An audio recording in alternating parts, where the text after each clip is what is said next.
Salut à tous, bienvenue chez Fadark, c'est Adrien. Aujourd'hui, je vous présente 5 cibles à moins d'1 €, hyper utiles que tout le monde peut fabriquer sans outillage avec des matériaux qu'on trouve partout, mais surtout des cibles résistantes. C'est parti!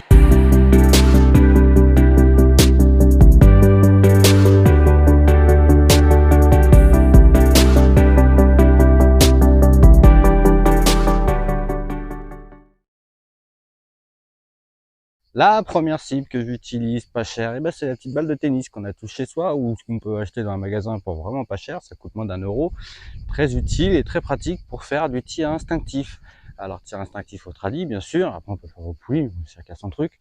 Moi je le fais au tradi avec des pointes judo ou blunt, étant donné qu'on fait du tir à ras le sol, si on n'a pas envie d'aller chercher nos flèches plantées sous l'herbe pendant 3/4 d'heure. Et la petite pointe judo, c'est vraiment pas mal. Donc voilà, petite balle de tennis, première cible pas chère.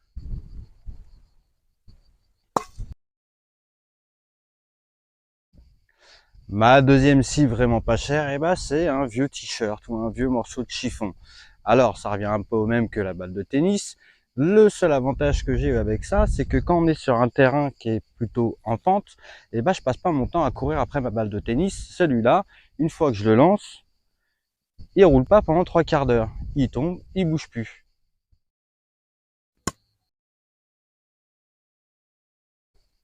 Troisième cible à moins d'1 €, un vieux ballon de foot. Alors celui-là, c'est un ballon un peu style cuir. Bon, c'est pas un vrai ballon en cuir, mais ça va très bien. Un petit coup de couteau. Alors bien sûr, prenez un ballon qui est déjà crevé.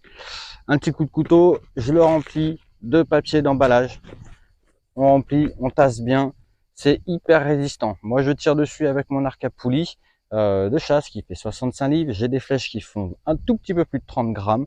Ça résiste super bien. Attention par contre avec ce ballon, quand vous allez planter votre flèche dedans, le ballon il va rouler. Si jamais vous tirez une deuxième flèche dedans, il y a un risque que votre flèche vienne rencontrer la première flèche de travers, donc de casser votre tube. Donc moi ce que je fais, je tire une flèche, j'enlève ma flèche, je relance mon ballon et je retire une autre flèche. Donc voilà, vous voyez, 65 livres, flèche de 30 grammes. En plus le ballon je l'ai pas bourré, je l'ai pas tassé à mort, ça résiste super bien. La quatrième cible, à moins d'1 €, c'est ça, ce sont les sacs à gravat. Alors sacs à gravat, on en trouve un peu à tous les prix. Ceux-là, je crois que je les ai trouvés à 40 centimes l'unité. Moi, j'en mets deux. Bon, je vais vous montrer, c'est pas compliqué.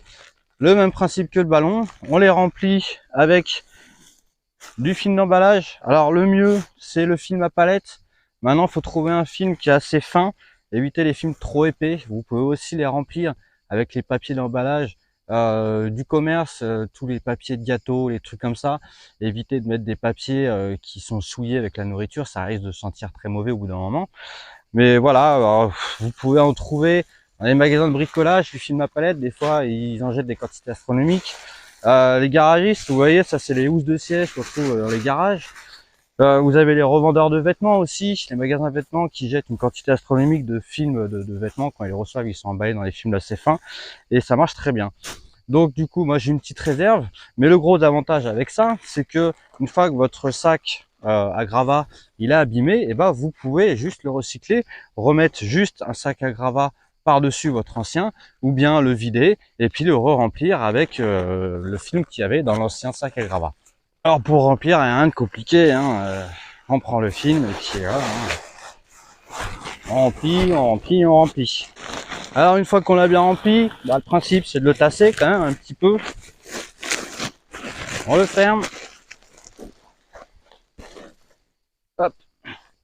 Un petit riselant. On met autour.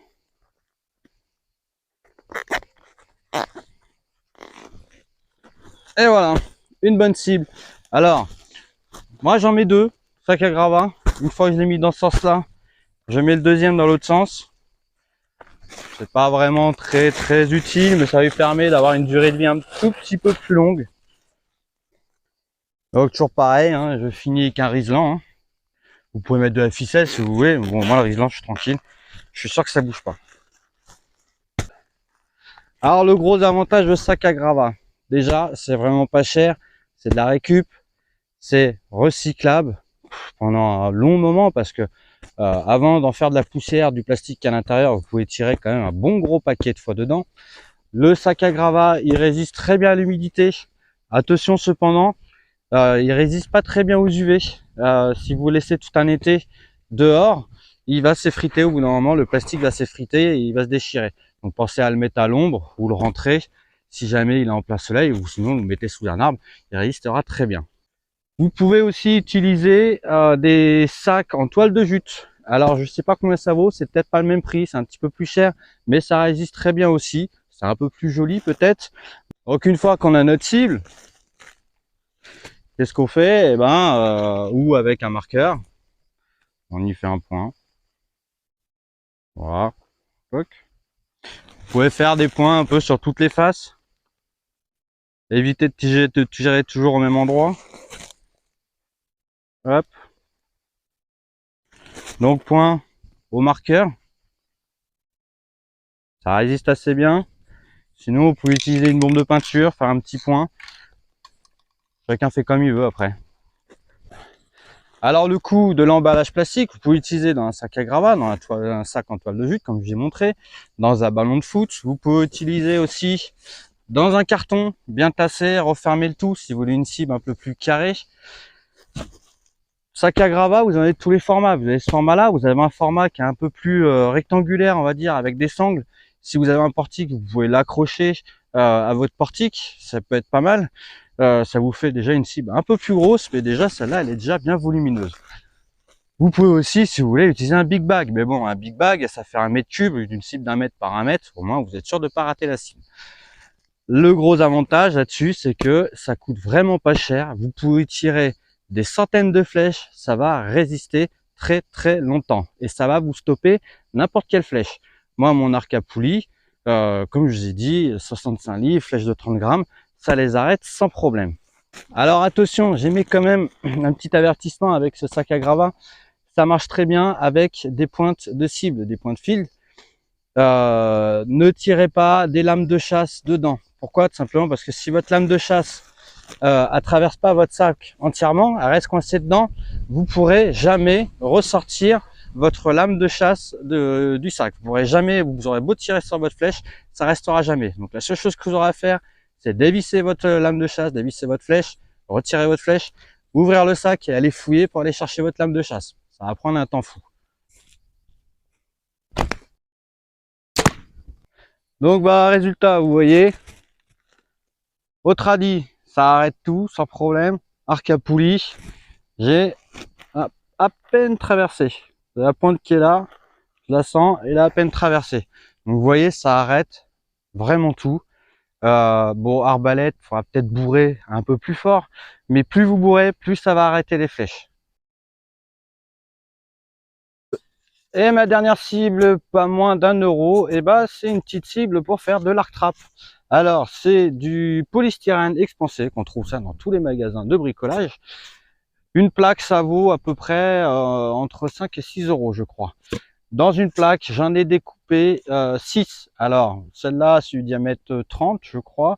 J'en ai découpé 3 en 30, 3 en 25. Après, vous pouvez faire le diamètre que vous voulez, c'est pas un problème. Ça arrête très bien les flèches. Alors moi, bien sûr, je fais de l'instinctif tradi, flèche, fufu, bien sûr, étant donné qu'on va tirer sur du tir au vol. J'utilise de la pointe fil, vous pouvez utiliser aussi de la pointe blunt. Je vous déconseille d'utiliser de la pointe judo là-dessus, ça risque de faire pas mal de dégâts. Mais ça marche très bien. Si vous n'avez pas de lanceur, vous pouvez le lancer à la main, comme un frisbee, un petit peu plus haut. On lance, on arme, on tire. Je vous fais pas l'exemple parce que j'ai pas tendu ma prairie, j'ai pas envie d'aller chercher la flèche pendant 3 quarts d'heure.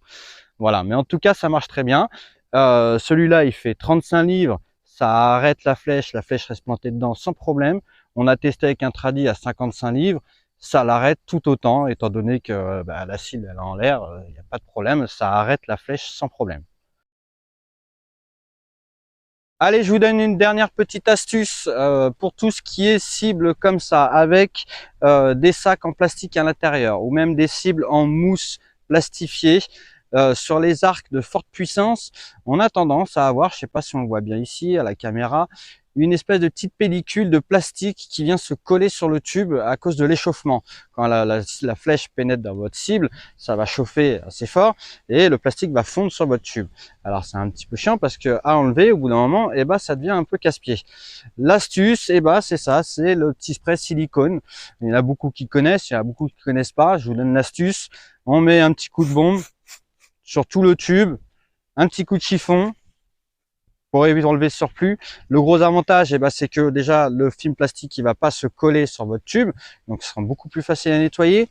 Et le deuxième avantage, c'est que vous aurez beaucoup moins de difficultés à retirer vos flèches de cible. Si jamais vous faites du tir 3D ou du tir nature, vous allez vite vous rendre compte que dans certaines cibles, enlever une flèche de la cible, ça peut très vite être une galère. Le petit silicone, il va beaucoup vous aider pour retirer votre flèche. Et maintenant vous avez toutes les clés en main pour vous fabriquer une cible à moins d'1 € vraiment pas cher et qui résiste super bien, que ce soit arc tradi ou arc poulie, que ce soit de la cible fixe ou de la cible mobile ou de la petite cible à balancer un peu partout, à trimballer. C'est des cibles qui sont pas lourdes, qui se trimballent n'importe où dans un coffre. Vous pouvez faire ça partout. Les matériaux, ils sont hyper faciles à trouver. J'espère que cette vidéo vous a plu, qu'elle vous sera utile. N'hésitez pas à vous abonner, à me suivre sur la chaîne Fadarc et je vous dis bonne volée et à plus. Ciao!